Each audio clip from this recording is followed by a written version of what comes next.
आज हम biological classification का सबसे कॉम्प्लेक्स टॉपिक पढ़ेंगे। वही टॉपिक जो तुम्हें सबसे ज़्यादा परेशान करता है और उसका नाम है किंगडम फंजाई। Kingdom fungi. और आज इसको बहुत ढंग से करेंगे, जल्दबाजी में नहीं। ऐसा कर लेंगे कि फिर इससे आने वाला हर क्वेश्चन, चाहे वो नीट का हो, चाहे वो एग्ज़ाम सीबीएसई का हो, आप छोड़कर नहीं आएंगे। बहुत ध्यान से सुनिए। Kingdom fungi. इस किंगडम के बारे में तुम पहले से क्या जानते हो? वो ये कि विटकर के हिसाब से इसको अलग किंगडम जब बनाया गया तो इसमें सारे मल्टी सेलुलर जीव रखे गए।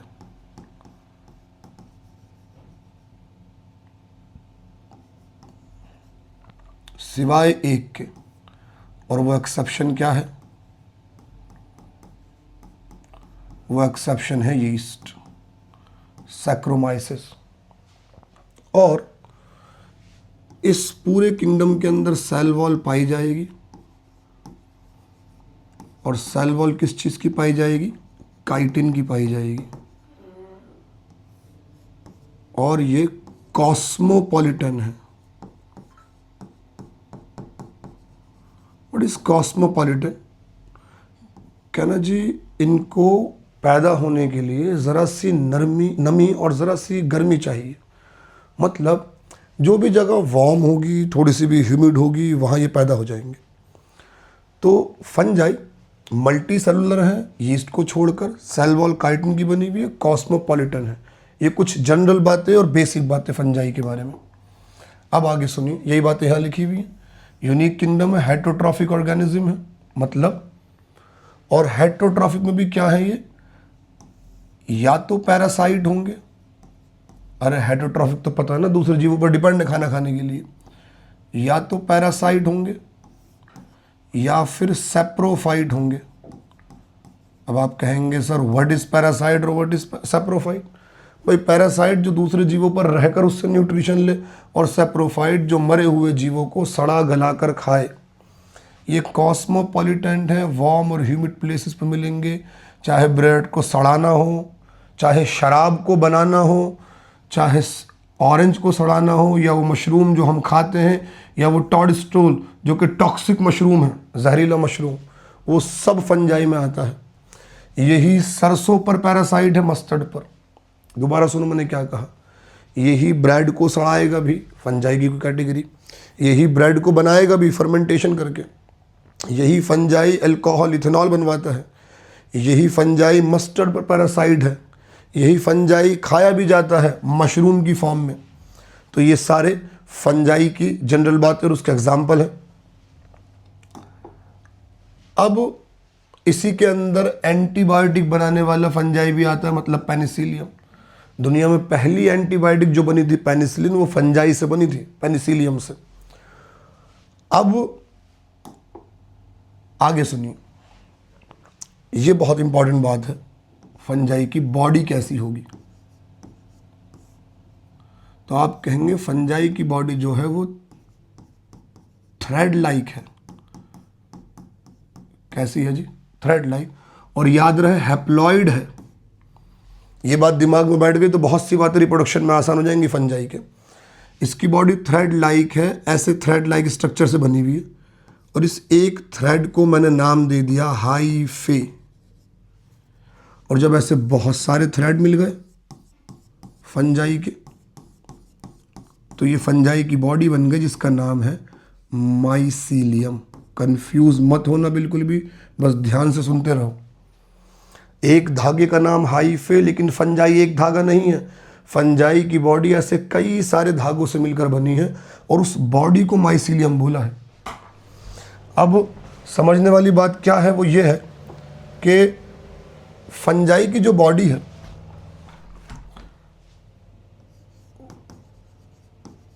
फंजाई की जो बॉडी है,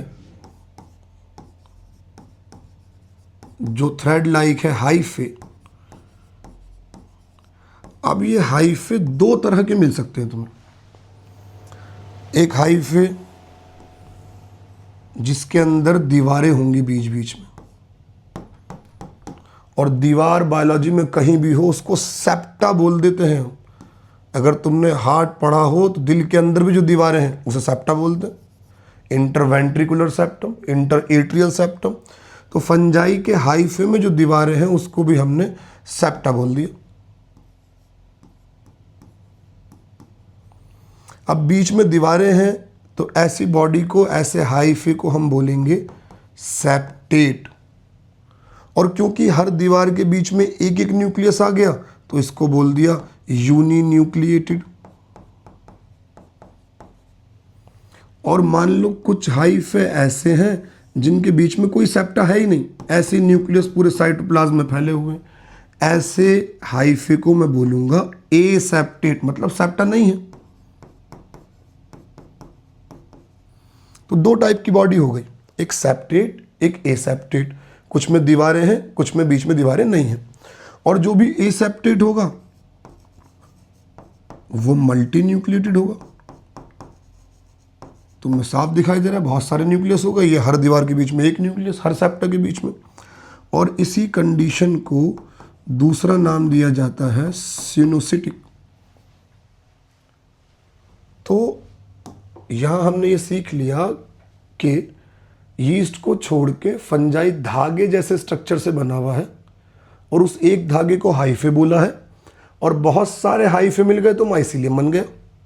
और हाइफे दो टाइप के हैं, सिनोसिटिक मतलब एसेप्टेट, देखो न्यूक्लियस फैले हुए चारों तरफ, और सेप्टेट हाइफे मतलब उसके अंदर एक एक न्यूक्लियस है सेप्टा के बीच में।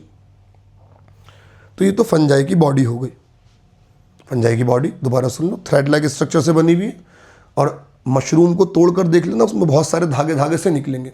तो चाहे बहुत छोटा फंजाई हो, पैरासिटिक फंजाई हो, सेप्रोफिटिक फंजाई हो, एडिबल फंजाई हो, सब धागे जैसे स्ट्रक्चर से बने हुए हैं, और वो धागे ही हाइफे कहलाते हैं, और हाइफे मिलने से माइसीलियम बन जाता है। ये पहली इंपॉर्टेंट बात थी फंजाई के बारे में। अब दूसरी बहुत इंपॉर्टेंट बात फंजाई के बारे में, बॉडी ऐसी हो गई, और ये सिम्बायोटिक एसोसिएशन में मिल सकते हैं। सिम्बायोटिक एसोसिएशन में लाइकेन, लाइकेन क्या है? फंजाई जब एल्गी के साथ मिलकर रह ले, और ये हमने प्लांट किंगडम में भी पढ़ा था, तो उसे लाइकेन बोलते हैं। या फंजाई हो सकता है हायर प्लांट, जैसे जिम्नोस्पर्म की रूट्स में जाकर रहने लगे तो उसको हम माइकोरिजा बोलेंगे। तो अभी सिर्फ हैबिटाट और बॉडी ही पड़ी है। हैबिटाट क्या है? हैबिटाट को तो एक लफ्ज ने क्लियर कर दिया, कॉस्मोपॉलिटन, मतलब दुनिया में हर जगह पाए जाएंगे, यहां तक कि स्किन में भी हो जाएंगे इंसानों की।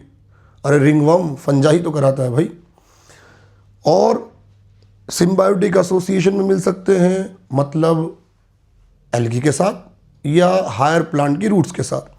अगर रूट के साथ मिले तो माइकोरिजा, और एल्गी के साथ मिले तो लाइकेन। अब आगे सुनिए, जो बात तुम्हें सबसे ज़्यादा परेशान करेगी वो है फंजाई का रिप्रोडक्शन। और अगर तुमने ये समझ लिया फंजाई का रिप्रोडक्शन, तो फिर नीट में आए कोई क्वेश्चन या सीबीएसई में आए, तुम गलत नहीं करोगे। फंजाई के रिप्रोडक्शन में पहले तो 3 टाइप के हो सकता है ये। वेजिटेटिव में ज़्यादा कुछ नहीं है भाई, फ्रेगमेंटेशन है, और फ्रेगमेंटेशन तुम में से हर बच्चा जानता होगा भाई, टुकड़ों में टूट जाना। और बडिंग, बडिंग क्यों है इसके अंदर? क्योंकि ये यीस्ट इसके अंदर आता है, तो यीस्ट एक यूनिसेलुलर जीव है, उसके अंदर बडिंग हो सकती है। और ये तुमने बहुत छोटी क्लास में पढ़ रखा होगा कि यीस्ट के अंदर बडिंग होती है। तो ये तो होगा इसके वेजिटेटिव टाइप। अब जरा सुनो इसका रिप्रोडक्शन। इसका रिप्रोडक्शन एसेक्सुअल भी हो सकता है,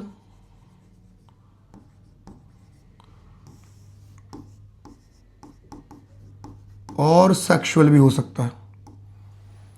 चाहे एसेक्सुअल हो चाहे सेक्सुअल हो, चाहे एसेक्सुअल हो चाहे सेक्सुअल हो, दोनों के अंदर स्पोर फॉर्मेशन होगा। क्या होगा? Spore formation. जरा उसके बाद हल्की करना। स्पोर फॉर्मेशन होगा और सेक्सुअल रिप्रोडक्शन में भी स्पोर फॉर्मेशन होगा। अब यहां से बच्चों को कंफ्यूजन स्टार्ट हो जाती है।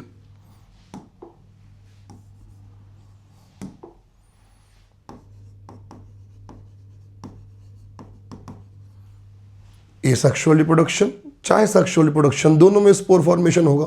तो फिर फर्क क्या है, किसको एसेक्सुअल बोला, किसको सेक्सुअल बोला? जो भी स्पोर माइटोसिस से बने, बहुत ध्यान से सुन लो अब ये बातें, ताकि फंजाई में दोबारा कभी परेशानी ना हो। जो भी स्पोर माइटोसिस से बनेगा वो एसेक्सुअल, और जो भी स्पोर मियोसिस से बनेगा वो सेक्सुअल। अब ये तो बड़ा आसान हो गया भाई, ये एन बॉडी थी हैप्लॉइड, उसने माइटोसिस करा और स्पोर बन गया एसेक्सुअल। लेकिन अब सवाल ये है कि सेक्सुअल रिप्रोडक्शन के अंदर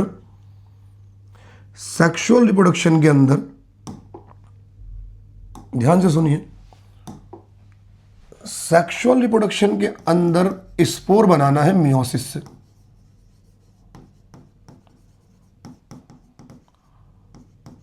फंजाई में,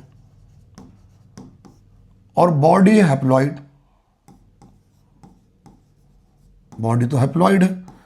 अब हैप्लॉइड स्ट्रक्चर में तो मियोसिस नहीं हो सकता भाई, एन को कितना आधा करेंगे आप, मियोसिस तो 2n को n करने के लिए होती है। तो इसलिए सेक्सुअल रिप्रोडक्शन में पहले गैमीट बनेंगे,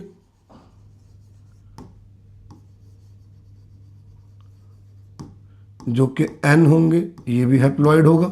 इन दोनों के मिलने से जाइगोट बनेगा फंजाई में, जो कि 2n होगा। फिर इसके अंदर मियोसिस होगी, और ये स्पोर जो मियोसिस से बने हैं यही कहलाएंगे सेक्सुअल स्पोर। इनके तरह तरह के नाम होंगे, अभी याद करवाऊंगा और समझाऊंगा भी। पहले इस बेसिक को समझो, जो भी स्पोर माइटोसिस से बने वो एसेक्सुअल, जो भी स्पोर मियोसिस से बने वो सेक्सुअल। तो हम अब फंजाई की बॉडी में डायरेक्ट तो मियोसिस कर नहीं सकते क्योंकि वो हैप्लॉइड है, तो हमने पहले गैमिट बनवाए, नेचर ने उनको ऐसा बनाया कि वो पहले गैमिट बनाएंगे, फिर जाइगोट बनेगा 2n, और इस 2n के अंदर मियोसिस होगी तो स्पोर बन जाएंगे। तो मतलब फंजाई के सेक्सुअल रिप्रोडक्शन की जो है वो 3 स्टेप होगा। पहले 2 गैमिट मिलेंगे, 2 गैमिट के मिलने से जाइगोट बनेगा, और जाइगोट के बनने से बाद मियोसिस होगी। लेकिन कभी कभी फंजाई में ऐसा होगा कि ये 2 साइटोप्लाज्म तो मिल जाएंगे, ये 2 साइटोप्लाज्म तो मिल जाएंगे, लेकिन इनके न्यूक्लियस नहीं मिलेंगे। मतलब जब ये साइटोप्लाज्म मिल गए तो प्लाज्मोगैमी तो हो गई, साइटोप्लाज्म के मिलने को ही प्लाज्मोगैमी कहते हैं, लेकिन न्यूक्लियस का मिलना होता है कैरियोगैमी। न्यूक्लियस का मिलना होता है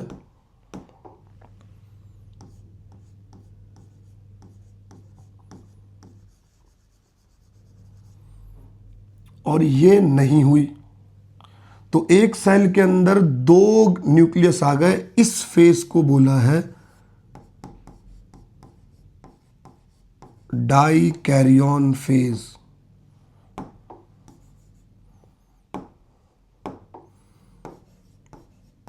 तुम्हारा ध्यान यहीं पर है ना, बहुत ढंग से समझ लो।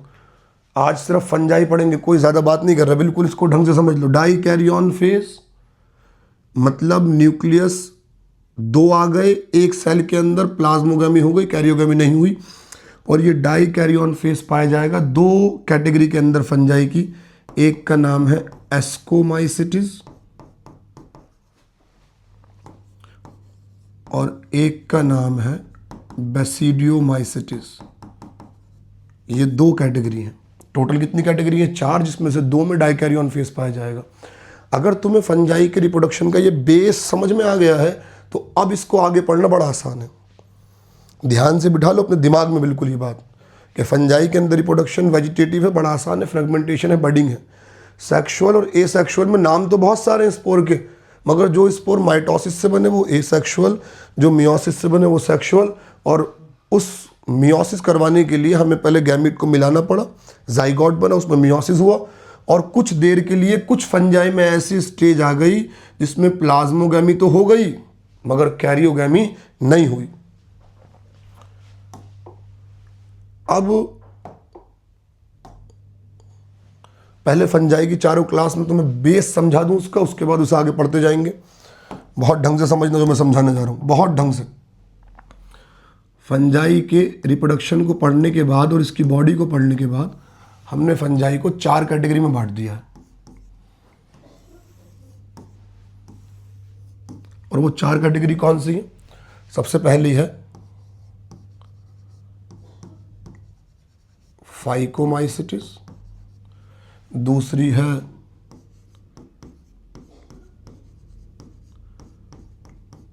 एस्कोमाइसिटिस, तीसरी है बेसिडियोमाइसिटिस, और चौथी है ड्यूट्रोमाइसिटिस।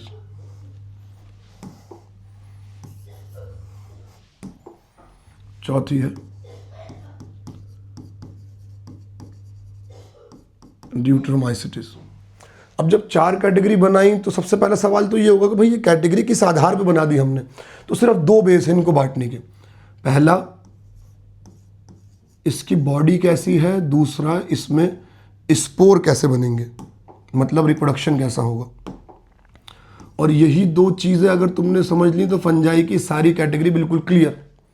और बॉडी वाली बात बड़ी आसान, भाई सिर्फ इसकी एसेप्टेट है बॉडी। अगर इसकी एसेप्टेड है मतलब मल्टी न्यूक्लिएटेड है,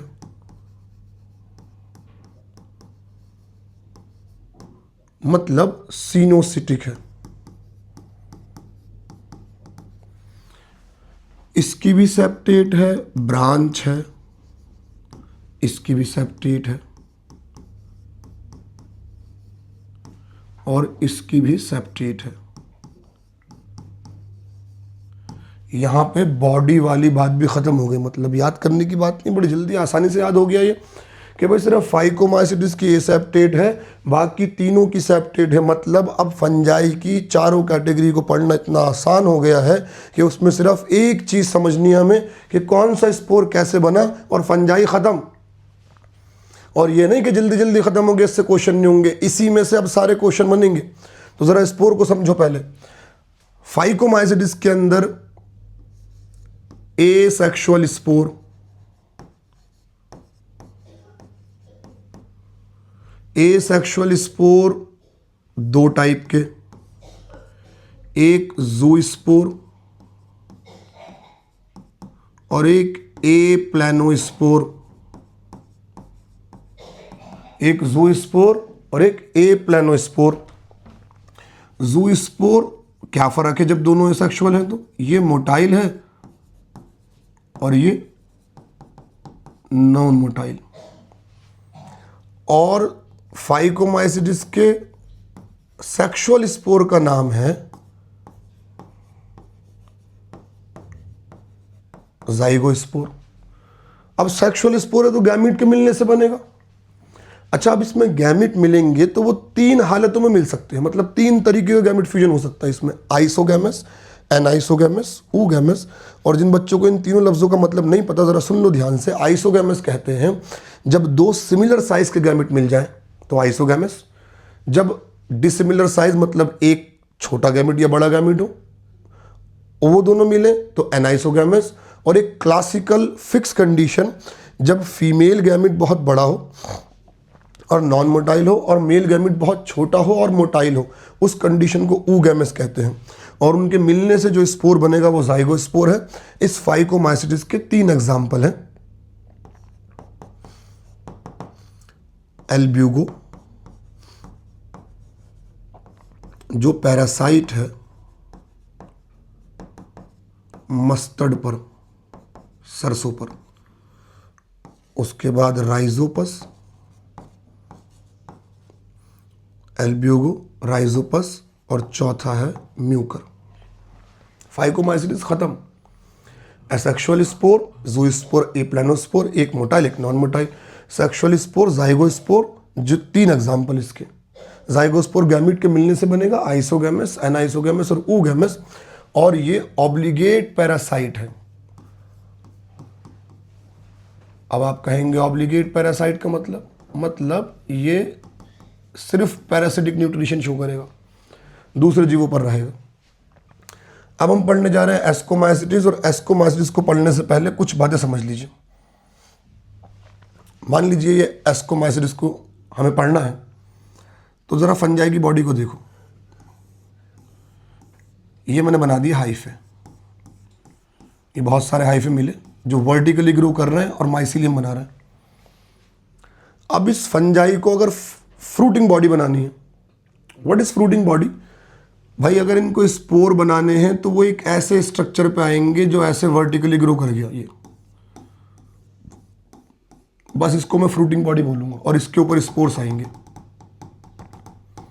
इसके ऊपर स्पोर्स आएंगे, और अगर स्पोर किसी पर्दे के अंदर बने हैं, किसी स्पोरेंजिया के अंदर बने हैं, तो मैं बोलूंगा ये स्पोर बने हैं एंडोजीनियसली।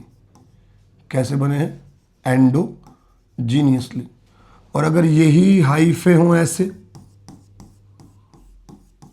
और वर्टिकली ग्रो करी फ्रूटिंग बॉडी, और ऐसे उसके ऊपर स्पोर आ गए और कोई स्पोरेंजिया नहीं आया, तो मैं इसको बोलूंगा ये बने हैं एक्सोजीनियसली। ये बने हैं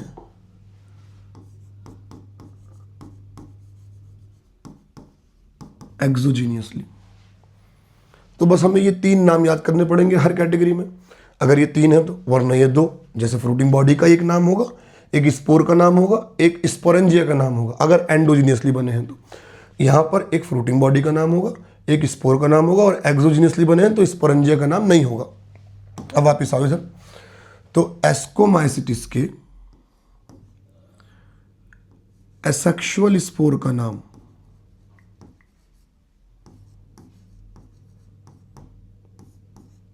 कोनिडिया है। ये रहा माइसीलियम। यहां पर अभी पहले हम एस्कोमाइसिटिस ही पढ़ेंगे। ये रहा माइसीलियम। ये माइसीलियम के ऊपर फ्रूटिंग बॉडी, और ये आ गया इसके ऊपर स्पोर्स। तो फ्रूटिंग बॉडी का नाम हो गया कोनिडियोफोर, और स्पोर का नाम हो गया कोनिडिया। अब ये बात याद करनी है आपको कि भाई एस्कोमाइसिटिस, जिसको हम सैक फंजाई कहते हैं, जिसके अंदर ही वो यूनिसेलुलर फंजाई आता है जिसका नाम है यीस्ट, और पेनिसिलियम भी इसी के अंदर आता है, मशहूर फंजाई। उसके एसेक्सुअल स्पोर का नाम कोनिडिया है। वो जिस फ्रूटिंग बॉडी पे आया वो कोनिडियोफोर, और क्योंकि कोई स्पोरेंजिया नहीं बना तो ये बने हैं एक्सोजीनियसली। कैसे बने हैं? एक्सोजीनियसली। और इसी एस्कोमाइसिटिस के सेक्सुअल स्पोर की बात करें,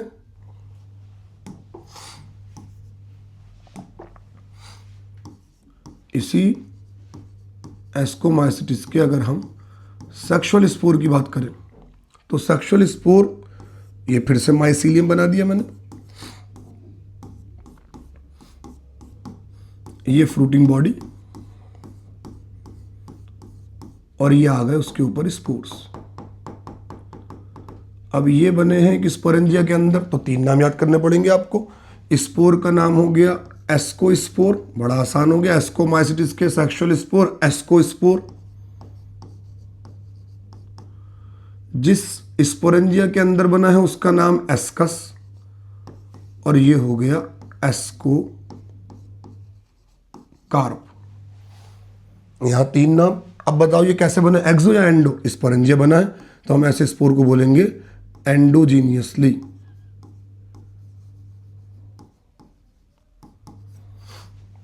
और ये कैसे बने थे? एक्सोजीनियसली। एस्कोमाइसिटिस के 7 एग्जाम्पल याद करने हैं आपको, ज़्यादा मुश्किल नहीं है। 2 तो आपने याद कर ही लिए हैं, यीस्ट और पेनिसिलियम इसी के अंदर आता है।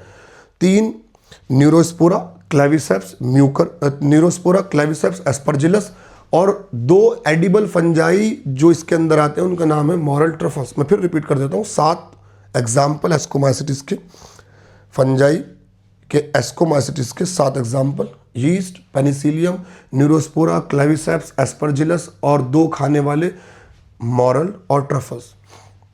तो मुझे उम्मीद है इतना दोनों कैटेगरी आपको समझ में आ गई होंगी। ये तीनों स्पोरी एंडोजीनियसली बने हैं, यहाँ कोनिडिया एक्सोजीनियसली, और सेक्सुअल स्पोर इसके एस्कोस्पोर जो एंडोजीनियसली बने हैं। अब हम जल्दी से बेसिडियोमाइसिटिस को समझते हैं। अगर मैं बात करूं बेसिडियोमाइसिटिस की, तो इसकी बॉडी तो आप पहले ही पढ़ चुके हैं, सेप्टेट है, और इसके अंदर ए सेक्सुअल रिप्रोडक्शन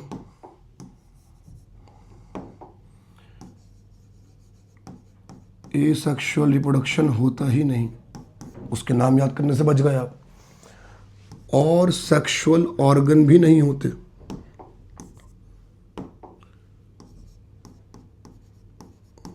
सेक्सुअल ऑर्गन भी नहीं होते। हाँ, मगर सेक्सुअल रिप्रोडक्शन होता है। एक तो मुझे इस स्मार्ट बोर्ड पे लिखने की आदत ही नहीं है। सेक्सुअल रिप्रोडक्शन होता है, और सेक्सुअल रिप्रोडक्शन कैसे होगा ज़रा ध्यान से सुनो। जब ना सेक्सुअल रिप्रोडक्शन है ना सेक्सुअल ऑर्गन है, तो एनसीईआरटी कहती है 2 सोमैटिक हाइफे। सुनना ध्यान से इस बात को, 2 सोमैटिक हाइफे। मान लो ये इसका थ्रेड लाइक स्ट्रक्चर है, धागा जिससे इसकी बॉडी बनी होती है। ये 2 फ्यूज कर गए, ये रिप्रोडक्शन में पार्टिसिपेट करते नहीं थे, ये सोमैटिक है, गैमिट नहीं बनाते, ये दोनों फ्यूज कर गए। और जब फ्यूज करके इन्होंने माइसीलियम बनाया, तो अब मुझे बताओ जब ये फ्यूज करेंगे तो ऐसा हाइफे बनेगा। हर हाइफे के अंदर 2 न्यूक्लियस होंगे, इसी को तो डाइकैरियन फेज बोलते हैं। तो अब ये माइसीलियम है इनका, उस माइसीलियम के ऊपर फ्रूटिंग बॉडी आ गई, मगर ये तो डाइकैरियन फेज में। तो इस फ्रूटिंग बॉडी के ऊपर एक स्ट्रक्चर और आया, ये एक्स्ट्रा नाम आता है बेसिडियोमाइसिटिस में, इसका नाम था बेसिडियम।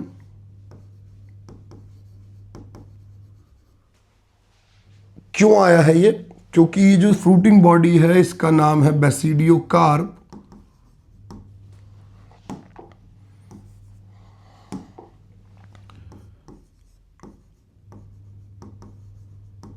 इसका नाम है बेसिडियोकार्प, और ये डाइकैरियन फेज में है। तो ये बेसिडियम इसलिए आया है ताकि इसके अंदर पहले कैरियोगैमी हो, न्यूक्लियस मिले और मियोसिस हो। कैरियोगैमी फॉलोड बाय मियोसिस, वो इसके अंदर होगी, और फिर मियोसिस होकर स्पोर बनेंगे। तो बेसिडियोमाइसिटिस के स्पोर का नाम हो गया बेसिडियोस्पोर। अब मुझे बताओ क्या मैंने इसके ऊपर कोई स्पोरेंजिया बनाया है? तो मतलब ये बने हैं एक्सोजीनियसली। कैसे बने हैं? एक्सोजीनियसली।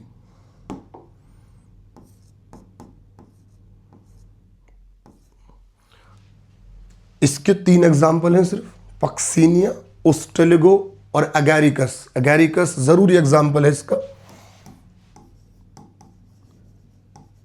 एगैरिकस ही मशरूम है, एगैरिकस ही मशरूम है। तो बेसिडियोमाइसिटिस के बारे में अगर इतनी बात आपको समझ में आ गई तो फिर कोई क्वेश्चन गलत नहीं होने वाला। बेसिडियोमाइसिटिस के बॉडी जो है वो सेप्टेड है, सेक्सुअल रिप्रोडक्शन नहीं है, सेक्सुअल ऑर्गन नहीं है, सेक्सुअल रिप्रोडक्शन है। 2 हाइफे मिले हैं, 2 हाइफे के मिलने से डाइकैरियन फेज आया, फ्रूटिंग बॉडी का नाम बेसिडियोकार्प, उसके ऊपर बेसिडियम और फिर बेसिडियोस्पोर। उसके बाद अगला बहुत ही आसान है, अगर मैं इनके चौथी कैटेगरी की बात करूं तो चौथी कैटेगरी थी इनकी ड्यूट्रोमाइसिटिस।